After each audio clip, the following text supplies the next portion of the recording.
క్రీస్తునందు మిక్కిలిగా ప్రేమైన సహోదరి సహోదరులారా, మొదటి కీర్తన రెండవ వచనం, నువ్వు ధర్మశాస్త్రమును ఆనందముతో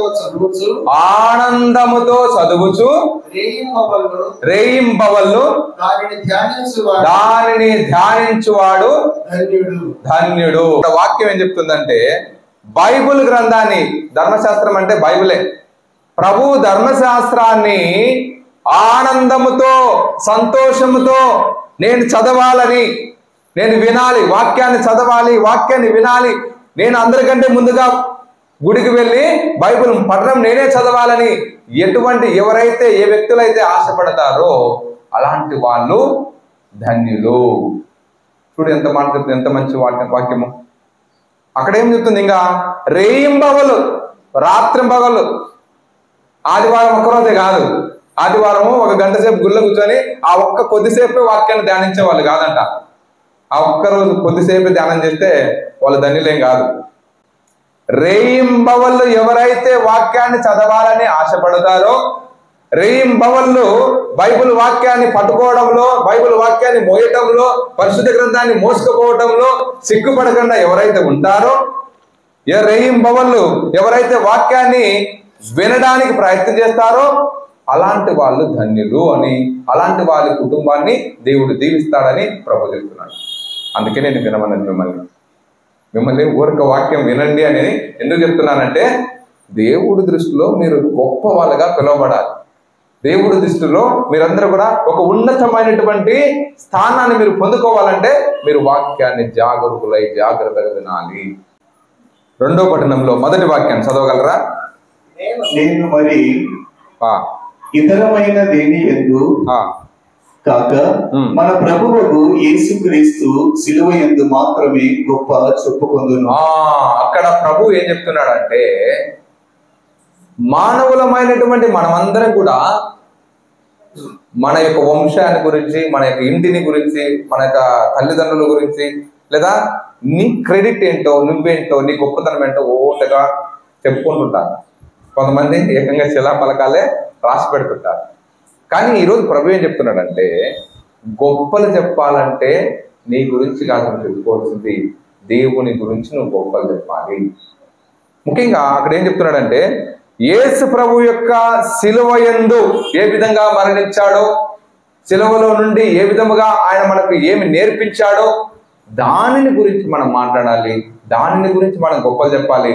దాని యందే మనకు రక్షణ, దాని యందే మనకు ఆ దేవుని యొక్క ఆశీస్సులు, అనుగ్రహాలు ఉంటాయని మొదటి వాక్యం ద్వారా దేవుడు మనకి ఇచ్చేటువంటి సందేశం.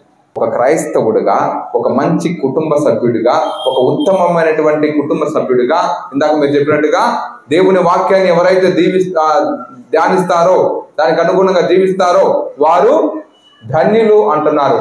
ఆ ధన్యత పట్టం నువ్వు పొందుకోవాలంటే, ధన్యుడిగా, ఉత్తముడిగా, మంచివాడిగా నువ్వు సంఘంలో ఉండాలంటే మనం ఏం చేయాలంటే, క్రీస్తు ప్రభువుని గురించి మాత్రమే మనం గొప్పలు చెప్పాలి. క్రీస్తు ప్రభు యొక్క ఆ సిలువ మరణాన్ని గురించి మనం గొప్పగా చెప్పుకోవాలంటున్నాం. ఏంటయ్యా దాని గొప్పతనం? ఎందుకు మనం సిలువ గురించి చెప్పుకోవాలంటే, మామూలుగా సిలువ మరణము దొంగలకు, మర్డర్ చేసినటువంటి వాళ్ళకి, వ్యభిచారం చేసినటువంటి వారికి, ఘోరమైనటువంటి తప్పులు చేసినటువంటి వారికి వేసినటువంటి శిక్షే సిలువ మరణం. కానీ క్రీస్తు ప్రభు ఏ పాపం చేయలేదు. యేసు ప్రభువుని ఎవరైతే తీర్పు చెప్పారో ఆ తీర్పు చెప్పినటువంటి వాళ్ళే చెప్తున్నారు, ఈయన నిరపరాధి, ఈయన యందు ఏ దోషము కల్పించటలేదు, కానీ మీరు ఒకవేళ శిక్ష విధిస్తే ఈ పాపము నాకు అంటుకోకూడదని ఆయన చేతులు కడుగు వేసుకున్నటువంటి వ్యక్తి.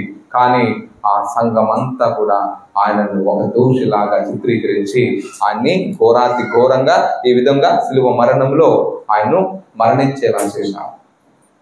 ఇక్కడ మనం జాగ్రత్తగా గమనించాల్సింది ఏంటంటే, యేసు ప్రభువుని ఆయన కాళ్ళను విరగొట్టాలని, ఆ నాలుకను కట్ చేయాలని చెప్పేసి అక్కడికి వెళ్ళారు. వెళ్ళే సమయానికి ఏం జరిగింది? యేసు ప్రభు అప్పటికే అక్కడ మరణించి ఉన్నాడు. తర్వాత ఆ ఇద్దరు శిష్యులు మాత్రము ఏం చేస్తున్నారు? వాళ్ళు తిడుతూ ఉన్నారు. యేసు ప్రభు సిలువలో ఉన్నప్పుడు, అంటే ఆ సిలువ మరణం వేసినప్పుడు ఎందుకు వాళ్ళు ఆ నాలుకను కట్ చేస్తారంటే, ఇదిగో సంఘంలో ఉన్న అందరిలో కల్లా పాపాత్ముడు వీడే, వీనంత ఘోరమైన పాపాత్ముడు ఇంకొక లేడని చెప్పి కొండపైకి తీసుకెళ్లి ఊరు అందరికి కనపడే విధముగా ఆ విధముగా సిలువలో ఈ విధంగా అంటగడతారు. ఆ విధంగా సిలువలో మరణించేటువంటి వారు అక్కడ ఉన్నటువంటి అందరి యొక్క వినాశనాన్ని కోరుకుంటారు. సిలువలో నుంచి వేలాడుతున్నటువంటి వాళ్ళు, ఇదిగో నీకు సావు రావాలి, నీకు ధూము రావాలా, నీకు అది రావాలా, నీకు ఇది రావాలా, ఏం నాకు మాత్రమే ఇట్లాంటి శిక్ష వేధించినారని చెప్పేసి అక్కడ ఉన్న వాళ్ళందరినీ కూడా తిడుతున్నారు. అలాంటి తిట్టు మాటలు వినకూడదని చెప్పి వాళ్ళు ఏం చేసేవాళ్ళంటే వాళ్ళ నాలుకల్ని కట్ చేసేటువంటి వారంట. కానీ అది ఎవరు? పాపం చేసినటువంటి వాళ్ళ విషయం. కానీ యేసు ప్రభు ఏ తప్పు చేయలేదు, ఆయన ఒక నిరపరాధి. కానీ యేసు ప్రభు విషయానికి వచ్చినప్పుడు యేసు ప్రభు నాలుక కట్ చేయని వాళ్ళు ఏం చేస్తున్నారంటే యేసు ప్రభు ఏం మాట్లాడతారా విందామా అని చెప్పి ఈగర్లీ వాళ్ళు వెయిట్ చేస్తున్నారు. యేసు ప్రభు నోట్లో నుంచి ఎలాంటి మాటలు బయటపడతాయో, ఆయన నిరపరాధి అంటున్నాడు కదా, ఆయన దైవ కుమారుడు అంటున్నాడు కదా, అయితే ఈయనని ఇంతగా మనం శిక్షించాం కదా, కానీ ఈయన నోటి నుండి ఏ మాట వస్తుందో అని చెప్పి వాళ్ళు ఎదురు చూశారు. ఆశ్చర్యం ఏంటంటే యేసు ప్రభు నోట్లోంచి వచ్చిన మొట్టమొదటి మాట, తండ్రి వీరేమి చేస్తున్నారో వీరికి తెలియదు, వీరిని క్షమించాలి. Praise the Lord, praise the Lord, praise the Lord. కాబట్టి యేసు ప్రభువు తెలుసు, యేసు ప్రభు అంత ఘోరమైనటువంటి మరణానికి కారకులైంది ఇదిగో నా ముందు నిలబడిన ప్రతి ఒక్కరని ప్రభువు తెలుసు. ఎవరు నిలబడినారు అక్కడ? సైనికులు, బండ్రోతులు, ధర్మశాస్త్ర బోధకులు, వీళ్ళందరూ కూడా యేసు ప్రభు యొక్క సావుకు కారణమైనారు.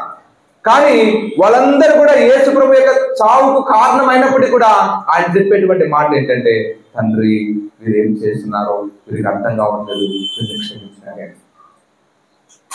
ప్రియమైన సహోదరి సహోదరులు, ఈ రోజు మనం ఏమంటున్నాడంటే సిలువను గురించి మనం గొప్పలు ఎందుకు చెప్పుకోవాలంటే, సిలువలో ప్రాణం పోతున్నటువంటి చివరి రక్తపు బొట్టు ఆయన చనిపోతున్నటువంటి సమయంలో కూడా దేవుడు ఒకటే ఆయన తలంచింది, అందరూ బాగుండాలి, ఆయన హింసించేటువంటి వాళ్ళు కూడా బాగుండాలి, వాళ్ళు కూడా దేవుని రాజ్యంలో దేవుని స్థానం ఆ యొక్క స్థానంలో ఆయన కుడి ప్రక్కన కూర్చుండాలని ఆశపడ్డాడు.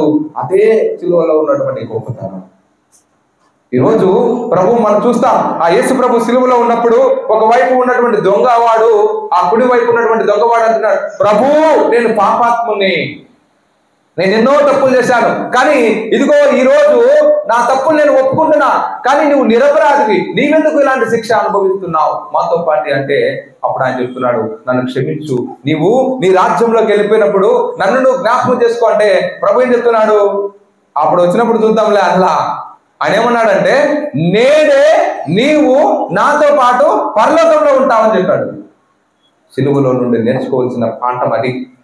ప్రభు ఆ యొక్క పాపాత్ముడని తెలిసినప్పటికీ కూడా ఆ పాపాత్ముడు ప్రభువా నేను పాపాత్ముడని ఎప్పుడైతే తన పాపాలను ఒప్పుకున్నాడో వెంటనే ఆయనకు పరలోక రాజ్యాన్ని ఇవ్వగలిగినటువంటి దేవుడు క్రీస్తు ప్రభువు. ఈరోజు మనందరం కూడా అంతే, మనలో ఉన్నటువంటి పాపాలని కాదు, మనలో ఉన్నటువంటి బలహీనతలను కాదు, మనలో ఉన్నటువంటి మార్పును కోరుకునేటువంటి దేవుడు క్రీస్తు ప్రభు. ఈ సిలువలో నుండి మనకు పొందేది రక్షణ, పాప విముక్తి, విడుదల, మోక్షము. కాబట్టి అందుకే మనం ఏదైనా గొప్ప చెప్పుకోవాలంటే అది క్రీస్తు ప్రభు ప్రేమను గురించి, క్రీస్తు ప్రభు ఏ విధముగా ఆయన తన ప్రజల కోసము తన ప్రాణాన్ని త్యాగం చేశాడో దానిని గురించి మనం మాట్లాడుకోవాలనేదే ఇలాంటి మొదటి పట్టణం మనందరికీ కూడా తెలియజేస్తుంది. మొట్టమొదటి పాయింట్, మనము దేవుని గురించి, దేవుడు సిలువలో మరణించినటువంటి ఆయన ప్రేమ పూరితమైనటువంటి త్యాగపూరితమైనటువంటి ప్రేమను గురించి మనం మాట్లాడుకోవాలి. అప్పుడే మనకు ఆ రక్షణ ఉంటుంది అని చెప్పేసి మొదటి పాయింట్ మనకు అర్థమవుతుంది. ఇక రెండో పాయింట్ మనం చూస్తే అక్కడ ఏం చెప్పబడుతున్నారు? 15వ వచనము, ఎవడైనను సున్నతి పొందిన ఇక్కడ ఏమంటున్నారు? వాడు సున్నతి పొందిండా, వాడు జ్ఞానస్నానం పొందిండా, వాడు జ్ఞానస్నానం పొందలేదా, వాడు క్యాథలిక్ చర్చా, వాడు ఆంగ్లికన్ చర్చా, లేకపోతే వాడు సిఎస్ఐ చర్చా, వాడు ప్రొటెస్టెంట్ పోతున్నాడా, వాడు ఏ మతానికి పోతున్నాడు, ఎక్కడ పోతున్నాడు, ఎక్కడ నీకెందుకయ్యా? ప్రభు ఏమంటున్నాడు? ఆయన అనవసరం. రెండోది మనం గుర్తుపెట్టుకోవాల్సింది ఏంటంటే, ఎవడు ఎటపోయినా నీకు సంబంధం లేదు. నువ్వు గుర్తించాల్సింది ఏంటంటే అతను ప్రభువు నమ్ముకున్నాడా నమ్ముకోలేదా? అతడు ప్రభు యొక్క ఆజ్ఞలకు అనుగుణంగా జీవిస్తున్నాడా లేదా? అది మనకు కావాలి. ఈరోజు మనమందరం కూడా ఏం చెప్తామంటే, వాడు మన చర్చికి రాడు ఫాదర్, వాడు మన సంబంధం లేదు ఫాదర్. ప్రభు ఏమంటుందంటే, నిన్ను ప్రభువుకు దగ్గర చేర్చే పనుల్లో నువ్వు ప్రోత్సహించు.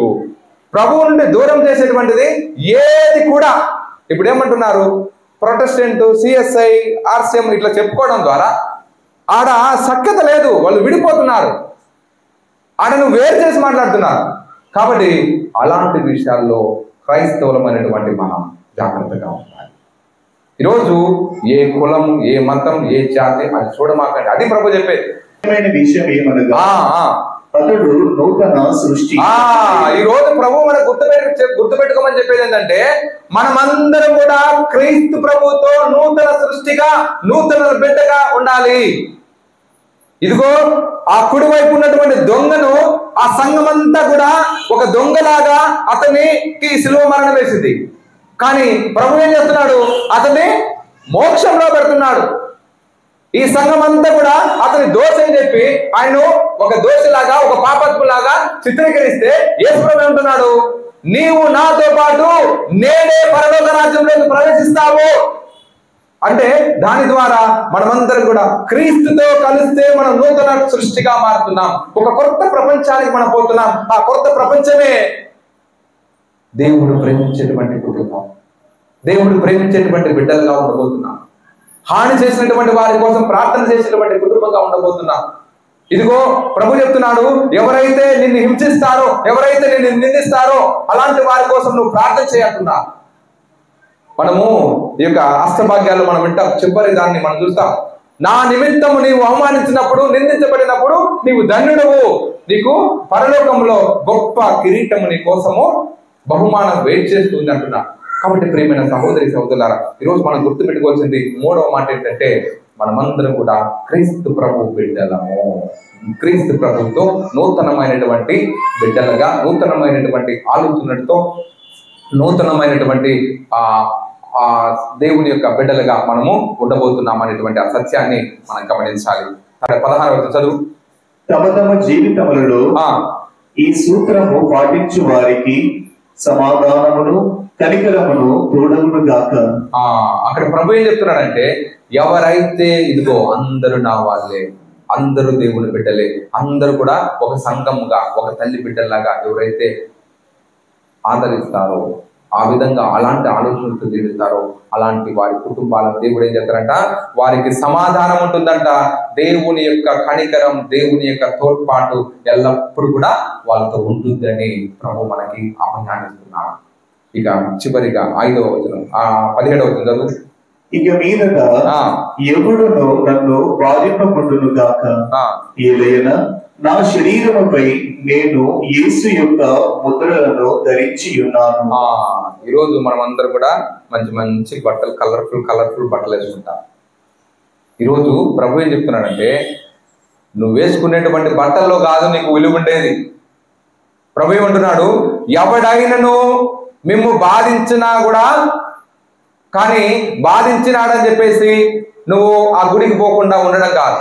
ప్రభు ఏమంటున్నాడు, మిమ్మల్ని బాధించినా కూడా నా శరీరముపై నేను యేసు యొక్క ముద్రలను ధరించి ఉన్నాను అంటున్నాడు. అంటే నిన్ను ఒకవేళ ఆ గుడికి పోతున్నావనో, లేదా ఎవరైనా ఏదైనా సూటిపోటు మాటలతో మిమ్మల్ని మాట్లాడి మేము అవమాన పెట్టి మిమ్మల్ని బాధ పెట్టినట్లయితే, అయినప్పటికీ కూడా ప్రభు ఏమంటున్నాడంటే, ఆ బాధలు నీవు మంచి మనసుతో స్వీకరించండి. యేసు ప్రభు యొక్క ముద్రలను నీవు చొక్కాలుగా ధరించాలంట. యేసు ప్రభు యొక్క ముద్రలను ధరించడం అంటే ఏంటి? దేవుని యొక్క స్వభావాన్ని, దేవుని యొక్క సుగుణాలను మన జీవితంలో అలవర్చుకోవాలి. దానిని బట్టే మనకు విలువ ఉంటుంది అని ప్రభు ఈనాటి పట్టణం ద్వారా మనకు సెలవుతున్నారు. ఒక మాటలో చెప్పాలంటే, మనమందరం కూడా ఏ విధంగా ఉండాలంటే, దేవుని సిలువ యందు మనము గొప్పలు చెప్పుకోవాలి. రెండోది, కులమని, మతమని, జాతి అని ఇట్లాంటి వర్గ భేదం లేకుండా అందరూ దేవుని యొక్క సృష్టి అని చెప్పేసి మనం జీవించాలి. తర్వాత ఎప్పుడైతే అలాంటి ఆలోచన జీవిస్తామో అప్పుడు దేవుని యొక్క కృప, అనుగ్రహాలు, శాంతి, సమాధానాలు మనతో ఉంటాయి. అదే విధంగా ఇలాంటి సందర్భంలో మన ఎంతో మంది అవమానిస్తారు, నిందిస్తారు. అయినప్పటికీ కూడా మనము దేవుని అంటిపెట్టుకొని దేవుని యొక్క సుగుణాలతో మన జీవితాన్ని ముందుకు పోవాలి. అప్పుడు ఈనాటి మొదటి పట్టణం అర్థమవుతుంది. మొదటి పట్టణాన్ని మీరు గమనించినట్లయితే ప్రియమైన సహోదరి సహోదరులారా, యెషయా గ్రంథము 66వ అధ్యాయము 10వ వచనము. యెరూషలేమును ప్రేమించు వారెల్లరూ ఆ నగరమును చూసి సందర్శించినప్పుడు ఆ పట్టణంతో పాటు ఆనందింపుడు అంటున్నాడు. అక్కడ ఒక మాటలో చెప్పాలంటే దాని సారాంశం అంతా కూడా ఏం చెప్తుందంటే, యెరూషలేముని చూసి ఎవరైతే ఆనందపడతారో దేవుడు వారిని ఏ విధంగా దీవిస్తాడంట, ఒక తల్లి తన బిడ్డకు పాలనిస్తే విధంగా ఆ విధంగా దేవుడు ఒక బిడ్డ చిన్న పాపలాగా దేవుడు వారిని ఆలిస్తూ వాళ్ళని దీవిస్తాడట. అమ్మ ప్రశాంతంగా ఉంటే ఆ బిడ్డ కూడా ప్రశాంతంగా ఉంటుంది. అమ్మ ప్రశాంతంగా లేకపోతే ఆ పాలు తాగినా కూడా ఆ బిడ్డకు అవి వంట పడతావు. యెరూషలేమును ఎవరైతే ప్రేమిస్తారో, యెరూషలేం అంటే ఏంది? యేసు ప్రభు పుట్టినటువంటి స్థలాలు, యేసు ప్రభు మరణించినటువంటి స్థలం, యేసు ప్రభు తిరిగాడినటువంటి స్థలం, అంటే యేసు ప్రభు గురించి, యేసు ప్రభు యొక్క ప్రాంతాల గురించి అలాంటి వాటికి ఎవరైతే ఎక్కువ ప్రాధాన్యత ఇస్తారో ఆ విధముగా తల్లి తన బిడ్డను హక్కున చేసుకొని తన పాలనిచ్చి పెంచినట్టు విధముగా ఈరోజు దేవుని యొక్క అనుగ్రహము అనేది ఆ బిడ్డలకు ఎక్కువగా ఉంటుంది. అదే ఇక్కడ పిల్లోడు ఒకవేళ చిన్న పిల్లోడు వాడు ఒకవేళ గట్టిగా వాళ్ళ అమ్మను తిట్టడము కానీ లేదా కొట్టడం కానీ చేస్తే ఇక పాలేయడం మానేస్తుందా? పాలేయడం మానదు. అంటే తన బిడ్డ తెలుసో తెలియచేసిన తప్పును కూడా ఆమె ఎప్పుడు క్షమిస్తూనే ఉంటుంది. నా బిడ్డే కదా అని చెప్పి మళ్ళీ బిడ్డకు పాలిస్తుంది. ఆ విధంగానే దేవుని యొక్క దృష్టిలో కూడా మనము తప్పు చేసినా, మనము దేవుని నుండి దూరమైనా కూడా దేవుడు మనల్ని ప్రేమించేటువంటి దేవుడు. అదే ఈనాటి మొదటి పట్టణం మనందరూ కూడా తలపించేటువంటిది. ప్రేమైన సహోదరి సహోదరులారా, ఇక ఈనాటి సువిశేష పట్టణంలోకి వస్తే మొదటి వాక్యం చదువుతారా? ప్రభువు 72 నియమించి తాను స్వయముగా వెళ్ళవలసిన ప్రతి పట్టణములకు ప్రతి ప్రాంతములకు వారిని ఇద్దరిద్దరి చొప్పున ముందుగా పంపెను. తాను స్వయముగా వెళ్ళేటువంటి పట్టణంలలో కొన్నిసార్లు మనం చూస్తాం ఏం జరుగుతుంది. అనారోగ్యంతో బాధపడే వాళ్ళు ఉంటారు, పిశాచి తంత్రోపాయాలతో బాధపడే వాళ్ళు ఉంటారు, అనేకమైనటువంటి కష్టాలతో, బాధలతో, వ్యాధులతో ఎన్ని ఉంటారు. అలాంటి వారందరికీ ఏం చేస్తున్నాడు ప్రభువు? వారికి అందరికి కూడా స్వస్థతను చేస్తున్నాడు, అద్భుతాలను చేస్తున్నాడు. ఇక్కడ ఏం జరుగుతుంది? ప్రభువు తాను చేయవలసినటువంటి అద్భుతాలను, ఆ మహిమను, అలాంటి అధికారాన్ని ఎవరికి ఇస్తున్నాడు? తన ఎవరైతే పంపిస్తున్నాడో ఆ ప్రజలకు, ఆ యొక్క శిష్యులకి దేవుడు వారిని అభిషేకిస్తూ వారిని ఇంటింటికి పంపిస్తున్నాడు. ఈరోజు మనము బాగా గుర్తించాల్సింది ఏంటంటే, ఈరోజు ఒక గురువుగా, ఒక ఉపదేశిగా, ఒక యానిమేటర్గా, ఒక సంఘస్థుడిగా, దేవుని యొక్క ప్రతినిధిగా నీ ఇంట్లోకి వచ్చాడనుకో, వాళ్ళకి ఇవ్వాల్సినటువంటి గౌరవం మీరు ఇవ్వాలి. వాళ్ళకి ఇవ్వాల్సినటువంటి గౌరవం ఇవ్వాలి. ఎందుకంటే ఆయన దేవుని యొక్క పనిముట్టుగా మీ ఇంటికి వస్తున్నాడు. దేవుడు చేయాల్సిన పనిని ఆయన ద్వారా మీకు పని చేస్తున్నారు. కాబట్టి నాకు దేవుడే రావాలంటే దేవుడు రాడు. గుర్తుపెట్టుకోండి, దేవుడే రావాలంటే దేవుడు రాడు. ఇప్పుడు ఎందుకు వస్తాడు నీ ఇంటికి? నువ్వే పెద్ద ఉత్తముడనే. దేవుడు ఎవరిలోకి రాడు. దేవుడు ఎప్పుడు వస్తాడు? నీవు ఇరుగు పొరుగు వాళ్ళలో కూడా నువ్వు దేవుణ్ణి చూడగలిగితే అప్పుడు దేవుడు నీ ఇంటికి వస్తాడు. ఎవరి రూపంలో వస్తాడు? నీ భర్త రూపంలో. 72 ఎన్నుకొని ఇంటింటికి పంపిస్తున్నాడంటే దాని అర్థం ఏంటంటే వారు దేవుని యొక్క పనిని చేయడానికే ఇంటింటికి పంపిస్తున్నాడు. అది మనం గుర్తించాలి. వాళ్ళు దేవుడి కంటే తక్కువేం కాదు, దేవుని యొక్క పనిముట్టుగా పనిచేస్తున్నారు. కాబట్టి వాళ్ళకు ఇవ్వాల్సినటువంటి ఆ రెస్పెక్ట్ మనం ఇవ్వాలనేదే ప్రభు చెప్తారు. ముఖ్యంగా అక్కడ ప్రభు ఏం చేశాడు? 72 మందిని ఎన్నుకున్నారు. 72 మంది పేర్లు ఉన్నాయా? లేవు. అదే 12 మంది ఎన్నుకున్నప్పుడు పేర్లు ఉన్నాయా? పేర్లు ఉన్నాయి. సో 12 మందిని దేవుడు పర్టికులర్గా ఎన్నుకున్నాడు. 12 మందికి ఆయన ఏం చేశాడు? 3 సంవత్సరాల పాటు ట్రైనింగ్ ఇచ్చాడు. ఈ ట్రైనింగ్ పొందినటువంటి వాళ్ళు ఎవరిని సూచిస్తారంటే బిషప్స్ ని, పోపు గారిని, గురువుల్ని సూచిస్తున్నారు.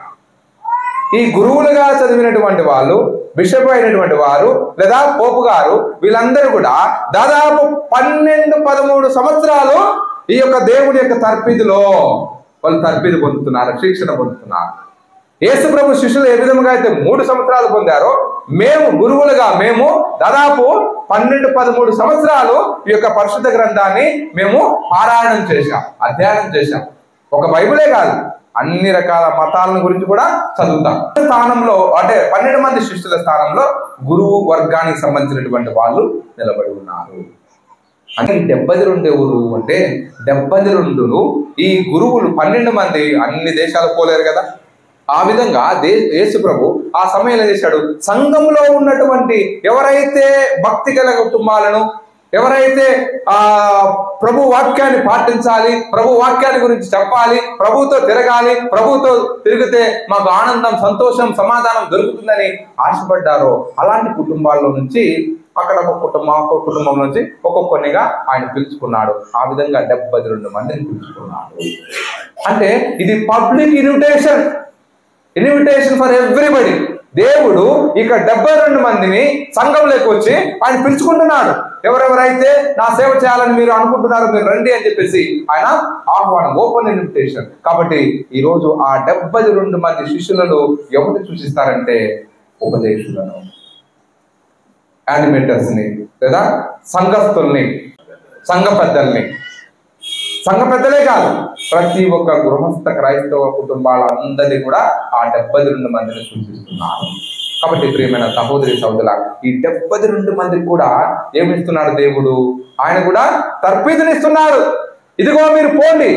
వెంటనే తర్ఫీదు అంటే ఎక్కువ కాలం మేము ఇవ్వట్లా, ఆడ ఇమ్మీడియట్ గా ఏం చెప్తున్నాడు? మీరు ఏ ఇంటికి పోతారో ఆ ఇంట మిమ్మల్ని ఆహ్వానిస్తారో వారికి శాంతి దొరుకుతుంది.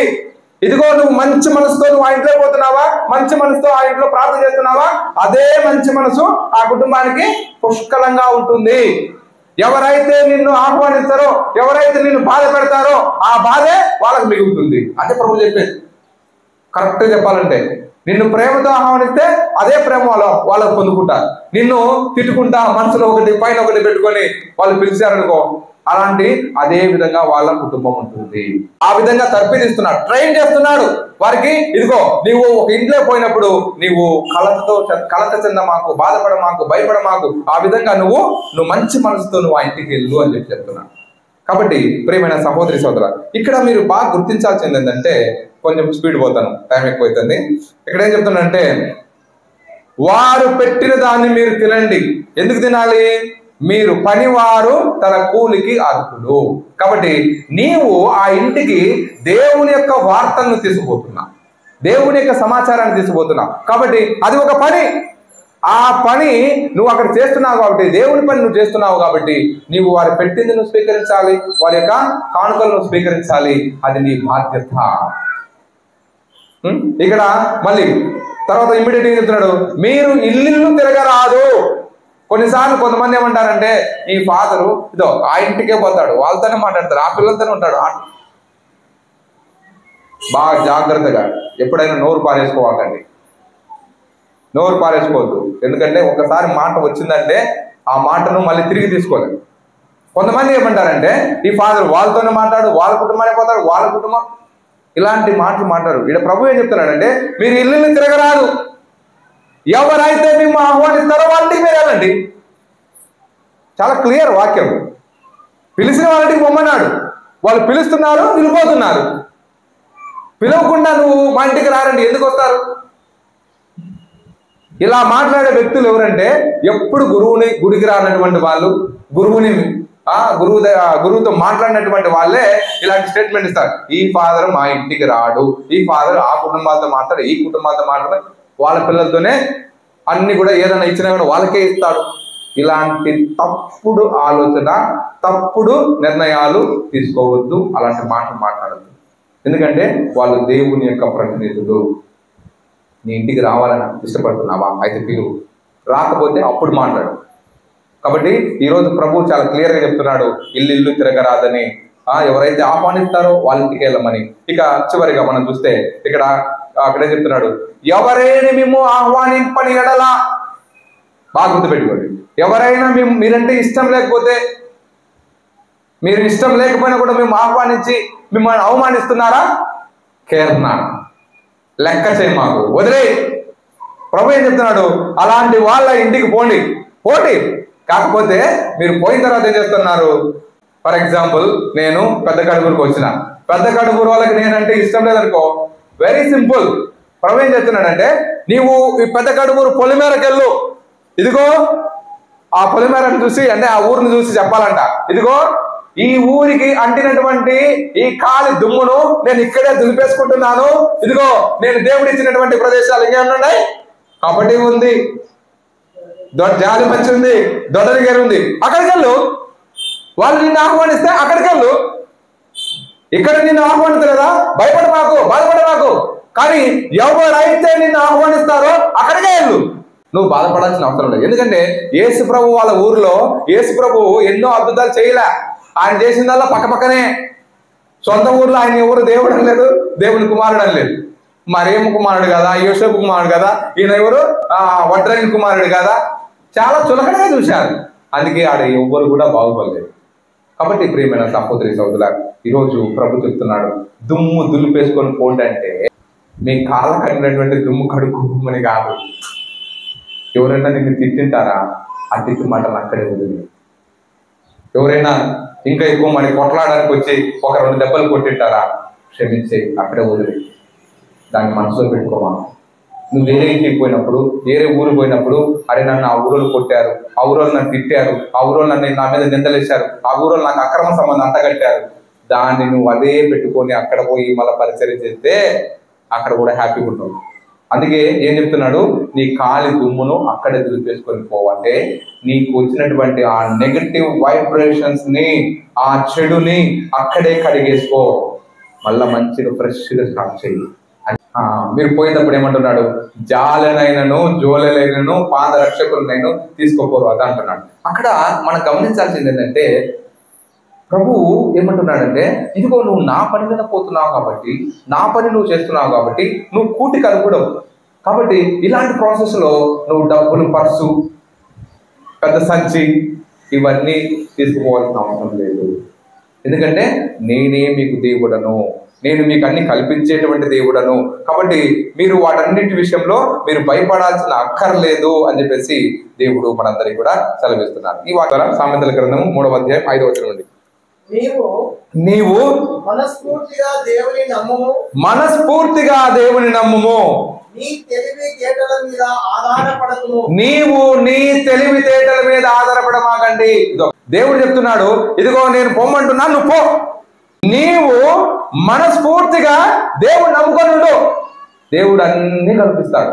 అలా కాకుండా నీ సొంత తెలివితేటలను ఉపయోగిస్తే ఉన్నది కూడా మీకు ఎదుర్కొంటాడు. అదే ప్రభు చెప్పింది. కాబట్టి ఈరోజు నీకు ఉందని నువ్వు ఎగిరెగిరి పడి, నీకు లేదని డల్గా ఉన్న మాకు అన్ని సమయాల్లో దేవుని మీద ఆధారపడాలి. నీకు ఉన్నా దేవుని పొగడాలి, లేకపోయినా దేవుని పొగడాలి. ఉంటే కనుక అయ్యా దేవుడా నాకు ఇచ్చినందుకు నీకు వందనాలు చెప్పాలి. నీ కార్యములన్నింటా ప్రభువును స్మరింపుము, ఆయన నీ పనులను. ఎందుకు మనం దేవుని మీద ఆధారపడాలంటే, మన పనులు సులభం కావాలంటే, మన పనులు ఫాస్ట్ గా జరగాలంటే మనం దేవుని నమ్ముకోవాలి, దేవుడి మీద ఆధారపడాలి. అప్పుడే దేవుడు మనకంటే ముందుగా, నేను పలానా వ్యక్తిని కలవబోతున్నాను, పలానా వ్యక్తిని కలిసే ముందు ఆయన అక్కడ ఉండాలి, ఆయన నేను అడిగిన దానికి ఆయన సహకరించాలి, నన్ను ప్రోత్సహించాలి, నేను అనుకున్నటువంటి పని నెరవేరబడాలి. ప్రభువా ఇది నీ చిత్తము, నేను అనుకున్నట్టు కాదు, నేను అనుకున్నంత మాత్రాన ఉండాలనుకుంటే ఉండడు. కాబట్టి నేను నాకు ఏమైతే అవసరం ఉందో ఆ అవసరాన్ని నేను నీకు చెప్తున్నాను, నీ చేతుల్లో పెడుతున్నాను, నీవు దానిని ఫలభరితం చేయని చెప్పేసి నువ్వు ప్రార్థన చేయాలి. అప్పుడు దేవుడంట మన పనులను సులభతరం చేస్తాడు. తర్వాత వాక్యం చదువు మాస్టర్. నేనే తెలివైనతోడిని, నాంత తోపు ఇంకెవ్వలేడు అని అనుకోకూడదు. దైవ భక్తితో ఇక్కడ ఏం జరుగుతుందంటే, నువ్వు ఎంత జ్ఞానం ఉన్నా, ఎంత తెలివితేటలున్నా, ప్రతి ఒక్కరిలో బలహీనతలు అయితే ఉన్నాయి. కానీ ఆ బలహీనతలను గుర్తించు. ఆ బలహీనతల వల్ల నీ దేవుని యొక్క అనుగ్రహాలు నువ్వు నోచుకోలేకపోతున్నావు. నీకు ఎంత తెలివితేటలున్నా, ఎంత సంపదలున్నా, నువ్వు ఎంత ఆస్తిపాస్తులున్నా, నీకు ఇంకా మంచి జరగట్లేదంటే నీవు తెలియకుండానే నువ్వు దూరమయ్యేటువంటి, దేవుడికి దూరమయ్యేటువంటి పనుల్లో నువ్వు ఇన్వాల్వ్ అయి ఉన్నావు. వాటిని నువ్వు తెలుసుకో, వాటి నుండి నువ్వు దూరంగా, అప్పుడు దేవుడు నిన్ను మీ కుటుంబంగా దీవిస్తాడు. తర్వాత వాక్యం, ఇట్టి సత్ప్రవర్తనము మందవలే నీ దేహములకు ఆరోగ్యమును, నీ ఎముకలకు సత్తువను చేకూర్చు. ఎప్పుడైతే నువ్వు దేవుడి మీద ఆధారపడి జీవిస్తావో, ఎప్పుడైతే నీలో ఉన్నటువంటి బలహీనతను కనుక్కుంటావో, అప్పుడు దేవుడు ఏం చేస్తాడంట, నీ ఎముకలలో ఆ సత్తు అని ఇస్తాడట. కొన్నిసార్లు కొంతమంది చూస్తారు బాగా పుష్టిగా బలంగా ఉంటారు, వాళ్ళకి బ్లడ్ ఉండదు. కొన్నిసార్లు వాళ్ళకి బోన్ మ్యారో. నాకు ఈ మధ్య కాలంలో నాకు తెలిసినటువంటి రీసెంట్గా ఒక ఫాదర్ చనిపోయారు. జస్ట్ 3 years ప్రీస్ట్, 3 సంవత్సరాలు మాత్రమే గురువుగా ఉన్నాడు, ఆయన చనిపోయాడు. ఆయన స్పోర్ట్స్ డే వచ్చిందంటే, ఆటలు పోటీలు వస్తే ఆడితే ఫస్ట్ ప్రైజ్. ఎక్కడ ఏ గేమ్ కూడా వదిలిపెట్టాడు. కబడ్డీ కానీ, ఫుట్బాల్ కానీ, బాస్కెట్బాల్ కానీ, వాలీబాల్ కానీ, క్రికెట్ కానీ, అన్నిటిలో ఎంత బాగా ఆడతాడో అంత బాగా తింటాడు. చపాతీలు అయితే దాదాపు ఒక 20 పైన తింటాడు. ఎక్కడ ఎనీ టైం ఆయన రెఫెక్టరీలోనే కనపడతారు, తింటానే కనపడుతుంటారు. కానీ 3 సంవత్సరాలు గురువు అయిన తర్వాత ఆయన చనిపోయాడని తెలిసింది. ఎలా చనిపోయాడంటే, ఆయన ఎముకలలో ఏమంటారు, ఆ బోన్ మ్యారో అంటే దాన్ని ఏమంటారు, దాన్ని ఎముకలలో ఉండేది పదార్థం అది లేదంటారు, తక్కువైందంట. మూలుగాన ఏదంటారు కదా, గుజ్జు అది లేదు. కాబట్టి ఈరోజు ప్రభు ఏం చెప్తున్నాడంటే, మనం తింటే రాదండి, మనము బాగా అది తిని ఇది తింటే నీకు మంచి ఆరోగ్యం ఉంది అనుకుంటామేమో, అది నీ మూర్ఖత్వం. ప్రభు చాలా క్లియర్ గా చెప్తున్నాడు, దేవుని మీద ఆధారపడాలి. నీలో ఉన్నటువంటి బలహీనతలను, నీలో ఉన్నటువంటి ఆ చెడుని నీవు ఎప్పుడైతే తీస్తే, అప్పుడు దేవుడు నీకు కండల్లో బలాన్ని, నీ ఎముకలలో శక్తిని దేవుడు నీకు దయచేస్తాడని దేవుడు మనకు సెలవిస్తున్నాడు. తర్వాత, నీకున్న సిరి సంపదలతో దేవుని పూజింపు, నీకు పండిన పంటలో మొదటి పాలు ఆయనకు. నీకు దేవుడు ఈ విధముగా మంచి ఆరోగ్యాన్ని ఇచ్చినప్పుడు, మంచి తెలివితేటలు ఇచ్చినప్పుడు, మంచి ఆయుష్ని ఇచ్చినప్పుడు, మంచి సిరి సంపదలు ఇచ్చినప్పుడు నువ్వేం చేయాలంటే దేవునికి ప్రథమ స్థానాన్ని ఇవ్వాలి. ఎప్పుడైతే నువ్వు దేవునికి ప్రథమ స్థానం ఇస్తాడో, అప్పుడు దేవుడు నిన్ను ఆరోగ్యంగా నూతనలుగా నిలుస్తాడు. ప్రేమైన సహోదరి సహోదరులు, ఆత్మ పరిశుద్ధి చేసుకున్నాను. ఇంకా ఎక్కువసేపు చెప్పదలుచుకోలేదు, ఎందుకంటే ఇక్కడ చాలా ఎక్కువైంది. కాబట్టి ఈ విధంగా దేవుడు మనల్ని సమృద్ధిగా దీవించాలని ఆశపడుతున్నాడు. దానికి కారణం ఒకటే, మనము ప్రభు విషయంలో, ప్రభువుని గురించి గొప్ప చెప్పుకునే విషయంలో, ప్రభువు గురించి మనము ఏమాత్రం వెనుకాడకూడదు. మనం దేవుడి మీద ఆధారపడి జీవించాలి. నాకు అది లేదే ఇది లేదని అనుకోవడం కాదు, కానీ మనం దేవుడిని నమ్ముకుంటే దేవుడు మనకు ఎప్పుడు కూడా మంచి చేస్తాడు అనేది ఈనాటి పట్టణాలు మనందరికీ కూడా తెలియజేస్తాను. ఆత్మ పరిశుద్ధి చేసుకుందాం. దేవుడు మనందరినీ దీవించుగాక. పితా పుత్ర పవిత్ర ఆత్మ నామమున.